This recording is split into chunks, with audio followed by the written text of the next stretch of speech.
Hey there, All Things MSP crew. I am here with Nick Wolf from Cork. You guys have seen Nick on the channel before. We've done a couple of vendor updates, and we did an office hours way back when I started doing office hours. I think actually you guys were the first ones to do an office hour, so that's great. It's great to see that you guys are still around, still doing really well, coming out with new stuff. For the people who don't know what Cork does, tell me what you guys started doing, because I think that's really interesting, actually. Yeah, so we were founded about 2.5 years ago by Austin McCord, the founder of Datto. Of course, everybody knows Austin. Yeah, as a cyber warranty vendor, basically giving MSPs the ability to offer their clients additional financial protection that could supplement a cyber insurance policy. So that's how the company originally launched about 2.5 years ago. So, you say cyber warranty, and obviously there's cyber insurance out there. There's a difference between the two. Are we talking about something that's kind of like AFLAC for cyber? Exactly. So basically our warranties are very similar to AFLAC insurance, where it's designed to be supplemental gap coverage. But unlike a cyber insurance policy, this is something that an MSP could resell as part of their managed services agreement, because again, we're labeling it as a warranty, not full-blown insurance. Right. So you don't need a full, cyber insurance resale license or anything like that. Right. In fact, we actually work very closely with cyber insurance carriers like Yukon, like DataStream, if an MSP wants a full-blown cyber insurance policy. But with us and our warranties, it's all about lowering the cost of that cyber insurance policy and limiting any out-of-pocket expenses a client might have. Okay, and I know that a lot of times the risk of even having a cyber insurance policy is maintaining the compliance with the things that they have to do, they have to maintain in order to qualify for a payout in case they do have an incident. What does Cork do to help with that compliance? Yeah, so we actually built a compliance monitoring platform that ties into all of the different cybersecurity tools that an MSP offers. In fact, that's where most of our revenue comes from nowadays, is the monitoring platform, not necessarily the cyber warranty. The cyber warranty is still there, it's still an important component, but again, most MSPs partner with us just for the compliance monitoring platform. So we're going to tie into the RMM tool, the EDR tool, the backup, the MFA tools, 90 plus different integrations. We want to be vendor agnostic, and then from there we could alert the MSP if there's any misconfigurations across those tools that would void out the cyber insurance policy or void out the cyber warranty, like if MFA is turned off, or if there's an endpoint out there that has Ninja running on it for RMM, but for whatever reason Huntress or Sentinel-1 isn't installed for EDR, it slipped through the cracks. Right. We're proactively letting them know about that.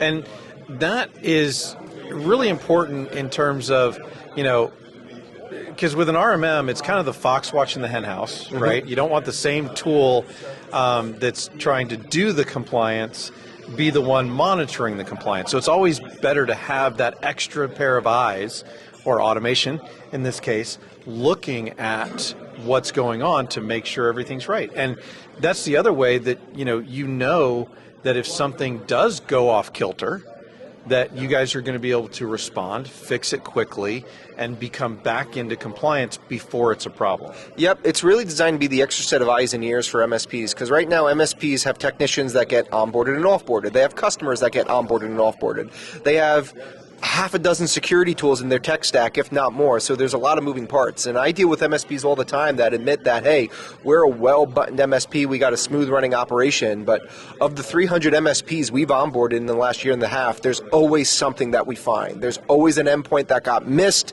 or overlooked. Even yesterday I was speaking to one of my MSPs, Showtech Technologies, and he admitted that we were able to find a good chunk of his endpoints that had RMM running on it, but for whatever reason Huntress never got installed on those endpoints for EDR. So we were able to highlight that and be like, hey, you might want to get your EDR solution installed on these endpoints, because if they have a cyber attack, the insurance policy isn't going to pay out. Right, and that's huge, because they're paying for this insurance for months, maybe even years, and then have an incident and it doesn't pay out. Like, that's a worst case scenario. And who are they going to blame?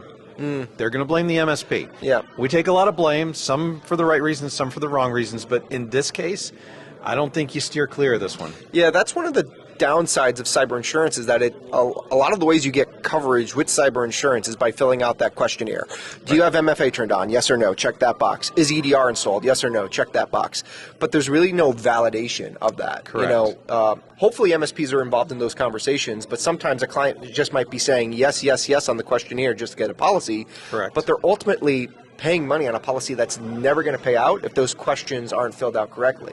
So that's what I really like about our monitoring platform is there's actually validation behind it. Right. Yes, MFA is turned on, and here's the proof because we're integrating directly into Duo. Yes, EDR is installed because here's the proof we're integrating with your Bitdefender, SentinelOne, whatever you're utilizing. Awesome. Now, you talked before we started recording about another feature that you guys have added to Cork recently that will actually look over a cybersecurity policy and give them kind of the Cliff Notes version. Yeah, so about 4 months ago, we launched our Cyber Insurance Policy Analyzer feature, and that's something that a lot of MSPs have been taking advantage of because MSPs are stuck in this middleman group where they have a client that says, hey, I got cyber insurance from my cyber insurance policy. It's 75 pages long. I don't know how to read it. Is it good or not? And MSPs, like, they're trying to help their clients, but there's also a liability issue where they don't want to be the subject matter expert there. So they need some guidance there. So what they can do now with the Cork platform is just upload a copy of their existing client or prospect's cyber insurance policy. Doesn't matter if it's 50 pages or 150 pages long, and we'll boil it down into a quick Spark Notes, the Cliff Notes.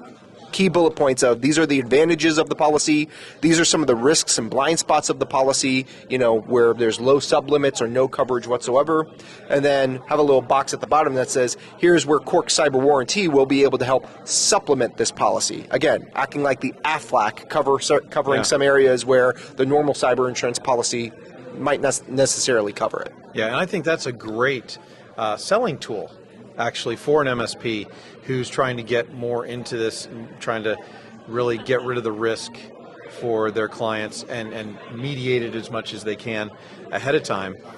Now, one of the things, that's difficult in the MSP space is to sometimes get clients to convinced to be able to use something like this.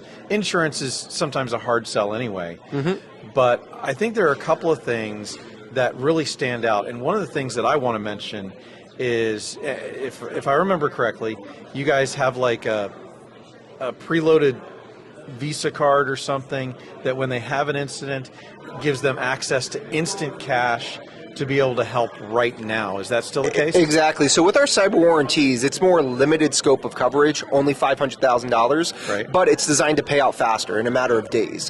Whereas cyber insurance, that will typically give you a wider range of coverage in the millions upon millions of dollars. Right. But in order for you to see any money from those insurance carriers, typically a forensic audit got to take place, which could take several weeks or several months for them to actually pay out on. With the Cork warranty, we do have that instant access to cash. So the same day you have a cyber attack, we're actually issuing the MSP a debit card with thousands of dollars on it to help that client get up and recovered the same day they're having an incident. And the reason why we're able to do it so fast is because we're validating the data before the attack ever happens. We already know MFA's turned on and working, EDR's turned on and working. We're getting all those compliance alerts in real time. Whereas again, with cyber insurance, they have to do all that fact checking after the attack happens. Yeah, very true. All right, well, Nick, it sounds like Cork is doing excellently. And really want to, wish you guys all the best and hope you guys have a good show here at GTIA. Yeah, thanks for having me on. Always a pleasure. Awesome.